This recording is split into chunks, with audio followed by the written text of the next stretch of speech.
Olá, está começando mais um Saúde é Vida e hoje nós vamos falar sobre os transtornos neurológicos de desenvolvimento. Os distúrbios do neurodesenvolvimento impactam na capacidade de interação social, comunicação, memória, atenção ou percepção de crianças e adolescentes.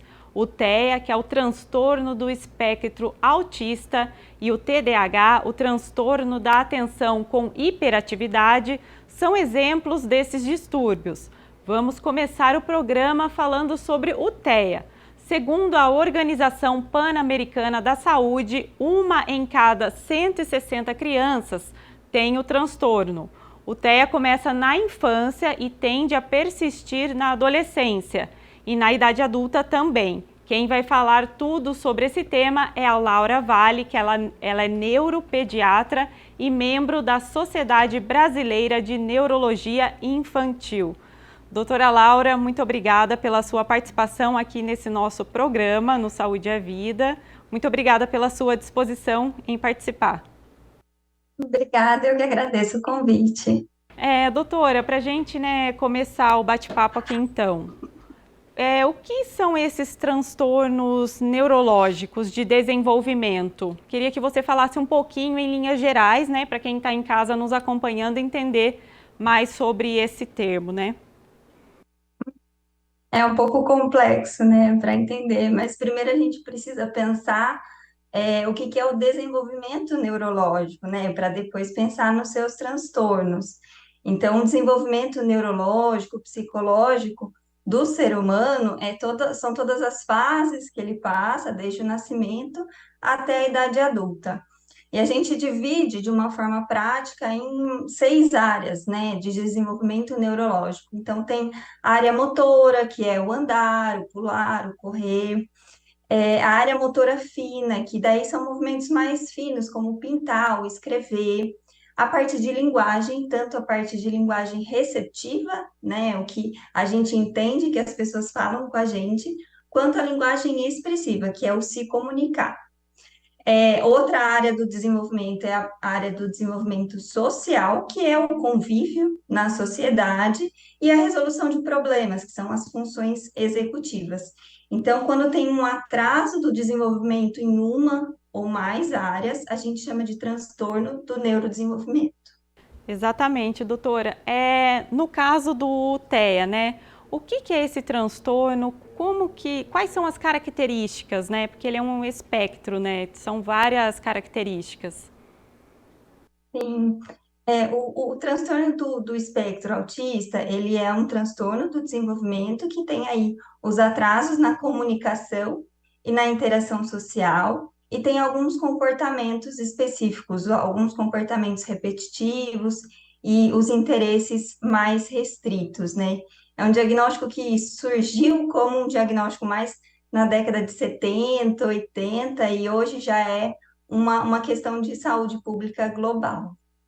Doutora, ele se manifesta, a gente sabe que na infância, e se estende aí até a vida adulta. Mas qual é a idade que ele costuma aparecer, Como que ele se manifesta? Ah, a idade que tem os sintomas mais marcantes, assim, que começa a ficar mais evidente, é por volta de 1 ano e 6 meses, mais ou menos. É lógico que quem está dentro do espectro tem alguns sinais já de bebezinho, Mas é muito difícil de diferenciar esses sinais quando muito pequeno. E aí, com 1 ano e 6 meses, algumas características são mais marcantes, Então, a questão da comunicação. Pode ter um atraso de fala, não é obrigatório, mas a grande maioria tem um atraso de fala. A dificuldade de se socializar, de interagir ali com as outras crianças, Uma outra característica é observar o brincar dessas crianças. Elas têm um brincar que a gente chama de brincar pouco funcional ou não funcional. É não dar a função adequada ao brinquedo. Então, o carrinho, ele tem a função de carrinho, faz barulho de carrinho, a boneca de alimentar, e eles acabam não dando uma função. Então, às vezes, joga muitos brinquedos, às vezes fica olhando o carrinho e fica vendo as rodinhas do carrinho, tem algumas questões de sensibilidade também, tanto para mais quanto para menos. Então, hipersensibilidade é muito frequente, a textura de roupa, tecido, etiqueta, algumas questões, algumas sensibilidades de luz, então luzes muito coloridas, vai num lugar, numa festa que tem muita luz, isso também pode deixar a criança mais sensível. A sensibilidade ao barulho é muito comum. Movimentos repetitivos também são das características que a gente observa, que são movimentos, normalmente quando a criança está mais empolgada, mais excitada com alguma coisa, ela costuma fazer esses movimentos, andar na ponta do pé, ficar batendo a mão, ficar batendo palma, ficar girando em volta de si mesma. Esses são alguns movimentos repetitivos. Uma outra característica é o interesse mais restrito. Então, a criança ela tem preferência pelo mesmo brinquedo, pela mesma forma de brincar. Às vezes na rua ela se interessa por carro, então ela só fica olhando carro, ela só fica olhando placa de carro, né? Para ver a placa do carro andando na rua. É um interesse bem restrito. E a inflexibilidade da rotina. Então, a partir do momento que ela estabelece uma rotina, é muito comum os pais falarem sobre caminhos, né? Então, eu fiz um caminho para ir na escola e aí eu resolvi fazer outro caminho. E ele se desconcertou, ele ficou super irritado, porque mudou o caminho. Eu resolvi parar no mercado, no meio do caminho aí, né? Lembrei que precisava parar no mercado, e aí ele ficou muito irritado. Então, essas inflexibilidades de rotina também a gente observa, né, como um dos sinais. E doutora Laura, como que é feito o diagnóstico? O diagnóstico ele é clínico, né? Não existe nenhum exame. É importante a gente falar isso, que não existe nenhum exame que vai apontar tem autismo, não tem autismo, né? É baseado muito na observação da criança, nos sinais que a família conta, ou até mesmo vai na escola, os professores observam esse comportamento na escola. Então, quanto mais a gente conseguir de informação sobre a criança, quanto mais detalhe a gente conseguir, mais a gente caminha para esse diagnóstico ser mais fácil, mais efetivo, mais rápido até, mas é muito sobre a clínica mesmo. Sinais, né, que você falou, esses sintomas que os pais, né, professores precisam ficar atentos aí, né, para saber também ajudar no diagnóstico, né, do transtorno, né? Sim, com certeza. E nesse caso, a gente fala muito sobre as pessoas que têm esse transtorno serem estigmatizadas ou até mesmo discriminadas, né, socialmente. Os pais costumam enfrentar bastante obstáculos, né? Seja em escola, na vida social, não recebe muitos convites para ir para casa de amigos, né? E como lidar com isso, doutora? Como quebrar um pouco essa barreira? Eu sei que deve ser bem difícil, mas você que atende muitos casos, né? Como que você orienta nesse processo? É um desafio muito grande, né? Hoje, assim, a gente tem bastante informação sobre, é um tema muito difundido, tem muita gente que levanta a bandeira e luta por esses direitos, né? Então, o que eu sempre falo para os pais, né, é que cada indivíduo é diferente, cada indivíduo funciona de uma maneira diferente. E todo mundo tem a sua limitação e tem as suas potencialidades, independente de ter um diagnóstico aí, né, neurológico ou não. Compreender, respeitar, tudo isso, respeitar essas diferenças é que faz a gente ter um convívio em sociedade mais saudável, né? Então, eu acredito que, assim, todos os transtornos neurológicos, né, o autismo em especial, ele sofre muito com um tabu, né, a estigmatização, acaba focando mais no problema, uma criança agitada, uma criança que não socializa, do que a gente realmente perceber qual que é a potencialidade desse indivíduo, né, e tudo que ele tem a oferecer aí. Então, hoje eu acho que a gente tem muita gente engajada nessa luta, mas infelizmente ainda temos alguns percalços e algumas coisas que ainda precisam evoluir na nossa sociedade. E doutora, falando nesse aspecto, né, teve até um seminário aqui na Câmara, né, que a gente fez a cobertura sobre o autismo e eles falaram muito disso, né? Que não é para ser tratado como uma doença, é um transtorno. E muita gente quer, vamos achar a cura, né, para o autismo. Então, nesse sentido, né, como que esses casos são abordados? No caso, não é uma doença, então não tem um tratamento. Como que isso é abordado pela medicina? A gente, assim, tem atrasos, né? Tem essas limitações, né? E essas limitações é que são o foco do tratamento aí, né? Que é o foco da terapia. Então, o tratamento, essa é uma abordagem, na verdade, multidisciplinar. Esse acompanhamento é multidisciplinar. Então, precisa de o apoio de uma psicóloga, né? Para trabalhar essa socialização. As crianças, elas precisam aprender a lidar com o outro, né? Porque a gente depende do outro. Então, isso facilita aí na evolução dela. Então, a psicóloga é muito importante, a terapeuta ocupacional é muito importante, né? Nessa evolução, nesse apoio na evolução da criança. A fonoaudióloga é muito importante para trabalhar a comunicação, para trabalhar tanto a comunicação verbal quanto a não verbal, né? E para que essa criança, esse indivíduo, ele cresça na sua potencialidade, sempre na sua potencialidade. Nesse caso que você falou de vários profissionais, né, para quem está em casa nos assistindo, a quem os pais devem recorrer quando identificar esses sinais no filho em casa? Tem um profissional específico que deve ser procurado primeiro? Como que funciona isso? Olha, eu sugiro sempre procurar um médico, né? Um neuropediatra ou até um psiquiatra infantil, né? Um psiquiatra da infância e adolescência, ou um neuropediatra, para que ele direcione, né? Direcione, porque às vezes os pais estão perdidos. É muita informação que tem, né? É uma chuva de coisas, e aí começa a crescer tudo isso na cabeça.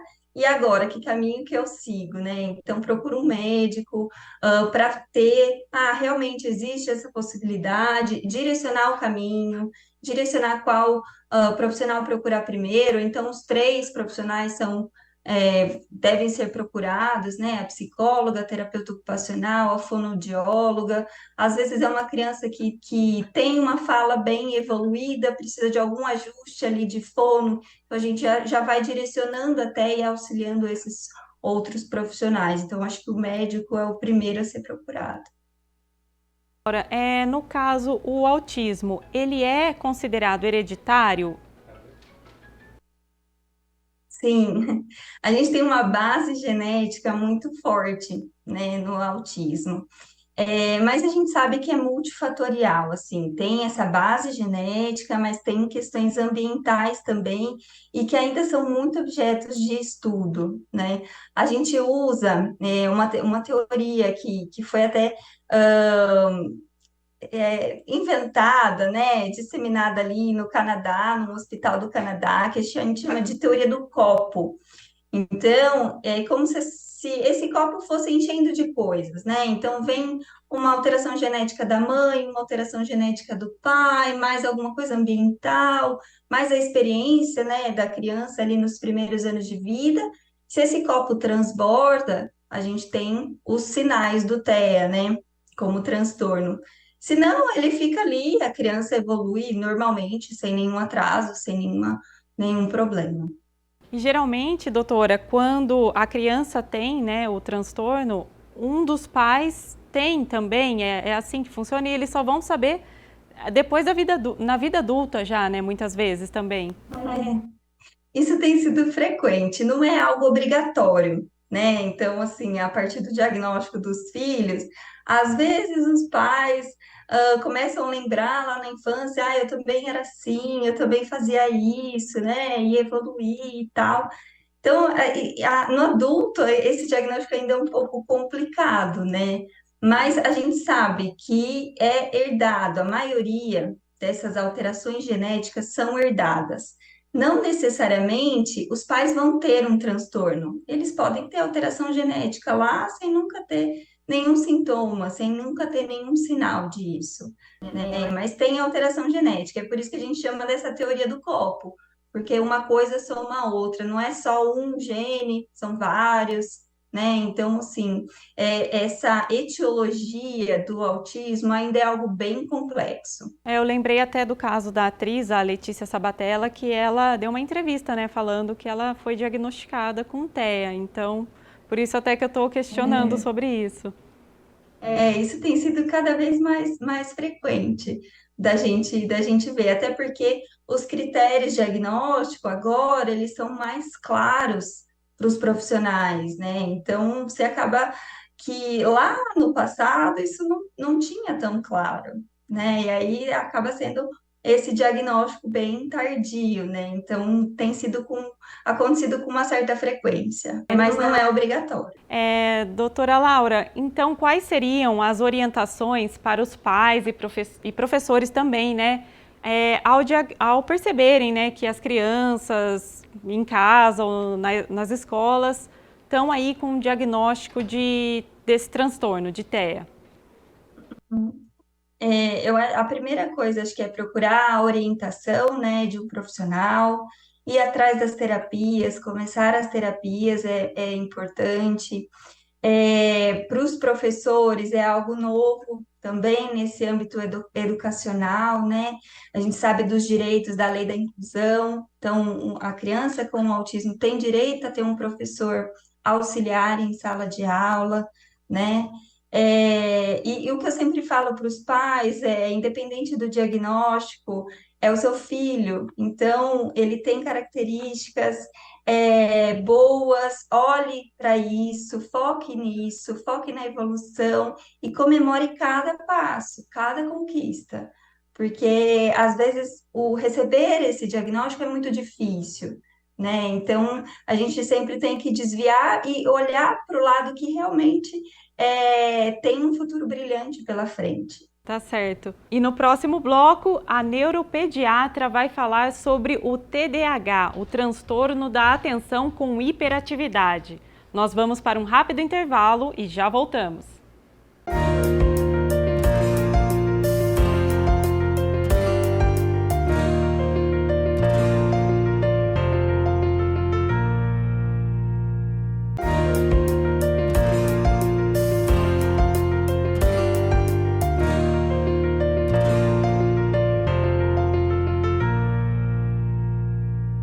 No programa de hoje, nós estamos falando sobre os transtornos neurológicos de desenvolvimento. Um deles é o TDAH. De acordo com a Associação Brasileira do Déficit de Atenção, o número de casos de TDAH variam entre 5% e 8%, isso a nível mundial.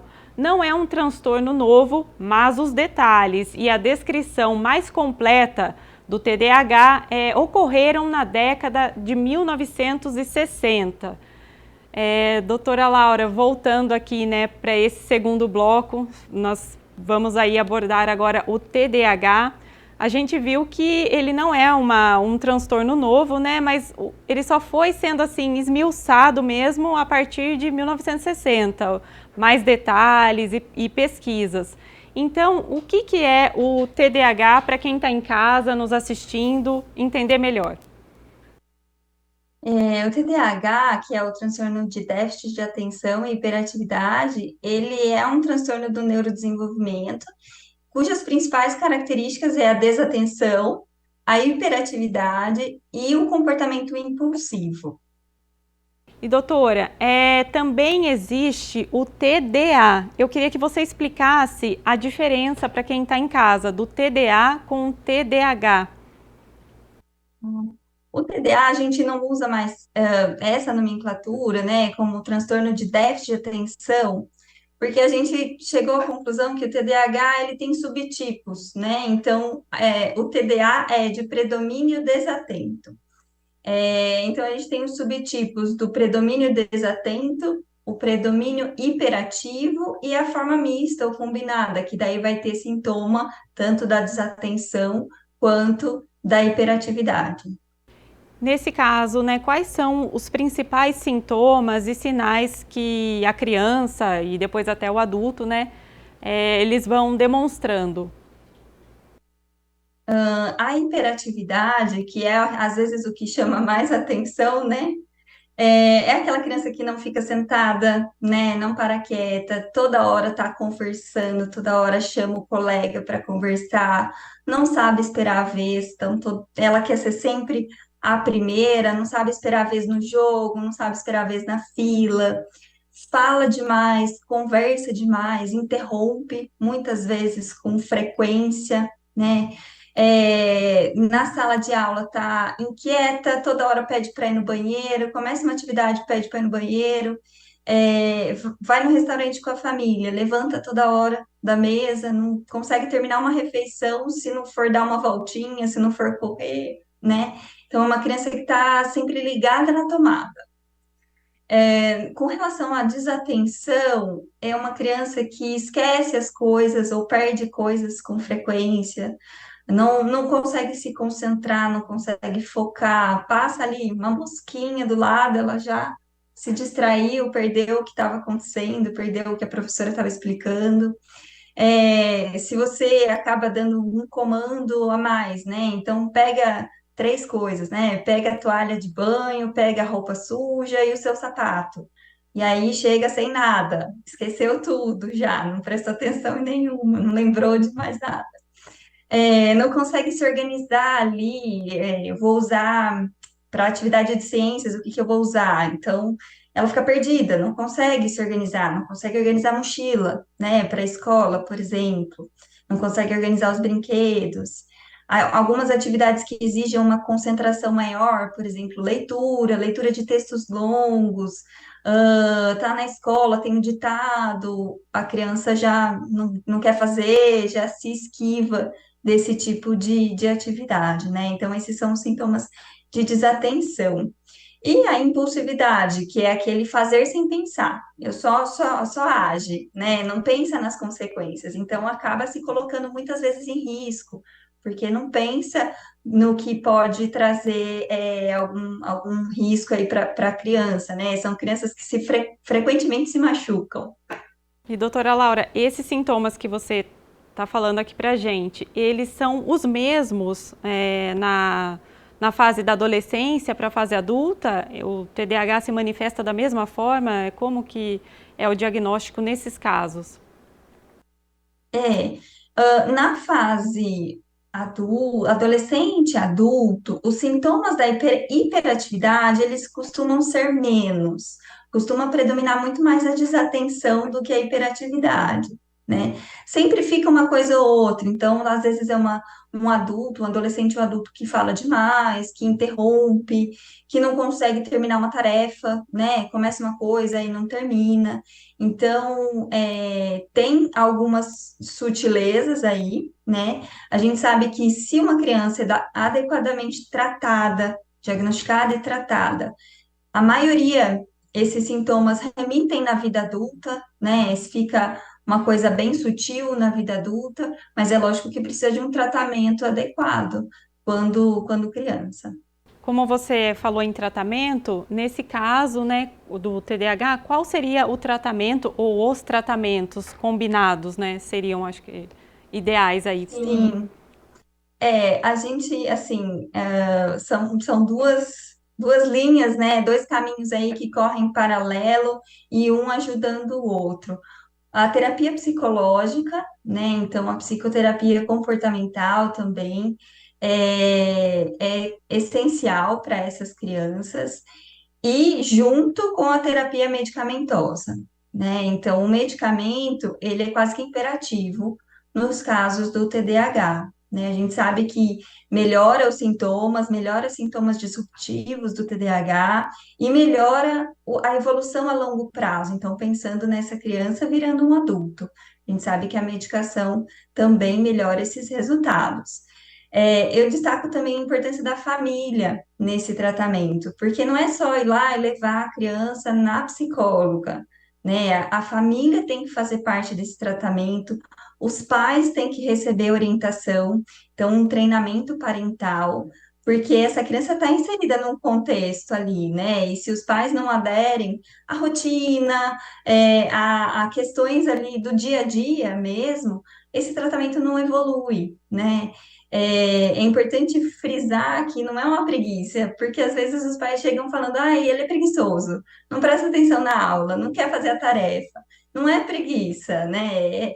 É real. Então, entender sobre esse transtorno, entender o que causa, entender como funciona, é muito importante e faz parte de todo o tratamento dessa criança. E para a criança também deve ser muito difícil, né, explicar isso, né, para os pais, que não é preguiça por preguiça, é algo a mais aí, como você falou mesmo. E nesse caso, a gente pode considerar que o TDAH ele é genético também, como o TEA, ou não? É, o TDAH, assim como o TEA, ele tem essa multifatorial, né? Mas com um forte componente genético, né? Alguns fatores de risco a gente sabe que existem, com uma associação mais fraca, né? Com relação à parte gestacional, então, uso de álcool, uso de tabaco, prematuridade, isso a gente sabe que são alguns fatores de risco perinatais, né, com alguma associação, mas tem uma alteração genética contundente. A gente ainda não sabe qual que é essa alteração genética, né? Pode ser aí poligênica também. Mas é uma alteração relacionada a receptores específicos, a locais específicos do cérebro. Então, assim, pais com TDAH têm muito maior chance de ter filhos com TDAH, né? Isso já é bem mais estabelecido do que no autismo. Agora, doutora Laura, como que os pais podem diferenciar uma criança, a personalidade dela, o temperamento dela, de uma criança que tem realmente o transtorno, né? Como você falou, tá falando muito, não tá parando quieto, mas também não pode ser um traço de personalidade? Como fazer essa distinção? Que eu acho que isso é muito difícil, não é? É muito difícil. Muitas vezes é difícil da gente diferenciar, mas assim, um traço de personalidade não vai trazer prejuízo, né? Não vai trazer um prejuízo social, não vai trazer um prejuízo acadêmico, ou até mesmo ali no contexto familiar. É uma característica, é uma criança um pouco mais exploradora, né? Às vezes, é uma criança que gosta de conversar mais, então, enfim. Se tem um prejuízo, então se começa a afetar na escola, não aprende, não evolui na escola, tem dificuldade ali, principalmente no processo de alfabetização, né, bem comum. Se tem questões no âmbito social, então tem dificuldade ali porque os amigos não conseguem acompanhar o ritmo da criança, está sempre muito acelerada, né? Ou então não presta atenção na brincadeira. Se tem um prejuízo, a gente pode pensar num transtorno, né? Não é uma característica, não é simplesmente uma característica da criança, de personalidade. Prejuízo do cotidiano, né, do dia a dia da criança. E nesses É casos, né, isso. como que os médicos abordam esses casos quando chegam para consulta, né, dentro dos consultórios? A quem recorrer também, né? Eu acho que quando chega com essas queixas, a gente sempre tem que diferenciar entre os transtornos, né, do desenvolvimento, diferenciar se realmente é algo que está causando um impacto significativo na vida dessa criança, dessa família. Tem um livro muito interessante da doutora Maria Augusta Montenegro que o título é Nem Tudo é TDAH. Então, antes da gente chegar nesse diagnóstico, a gente tem que entender tudo que está por trás, né? É uma criança que enxerga direito, porque a visão pode deixar mais agitada, pode dificultar na hora de prestar atenção. É uma criança que escuta direito, é uma criança que se alimenta direito, é uma criança que dorme direito. Então, tudo isso a gente tem que perguntar, né? Porque podem gerar sintomas aí que confundem. Não gerar o TDAH, mas gerar sintomas e, né, mais agitação, dificuldade de prestar atenção. Então, a gente sempre tem que começar dessa forma. E aí, né, não, realmente é um transtorno, né? Existe um transtorno, é bem característico, preenche todos os critérios. Aí a gente encaminha para a terapia psicológica, né? Muitas vezes é preciso uma avaliação neuropsicológica, que é um psicólogo quem faz, um psicólogo especializado quem faz, para a gente ver o perfil cognitivo dessa criança, para a gente entender melhor os impactos desse transtorno na função executiva ali do dia a dia e direcionar o tratamento psicológico depois dessa avaliação, né? Então, ajuda muito os psicólogos. E o tratamento medicamentoso, né? Então, dependendo da idade, a gente começa com a terapia psicológica comportamental e dependendo da idade, a gente já começa com essa terapia combinada. No caso, a parte de exercício físico, isso também ajuda nesse processo do tratamento? É orientado às pessoas que são diagnosticadas, às crianças também? Isso é verídico, assim, né? Que tem vários estudos falando que também contribui muito, né, os esportes. Como que você avalia isso?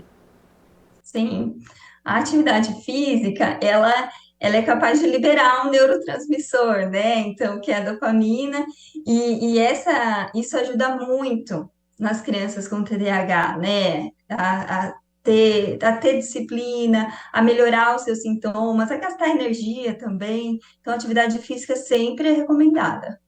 No caso do TEA, isso já não é recomendado também ou não, doutora? Já que a gente abordou os dois assuntos, né?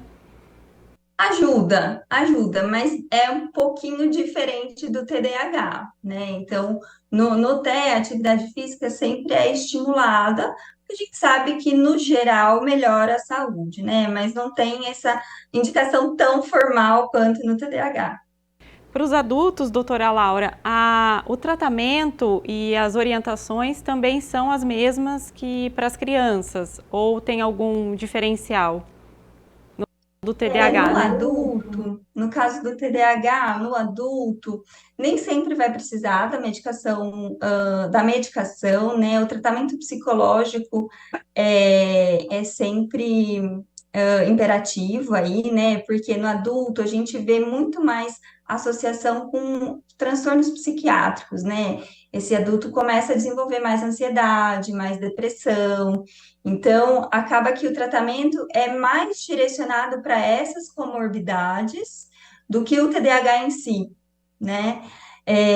A gente sabe que a ansiedade no adulto é bem prevalente em comorbidade com o TDAH e às vezes acaba atrapalhando aí nos sintomas da desatenção e da hiperatividade. Então, a gente precisa tratar a ansiedade primeiro, né?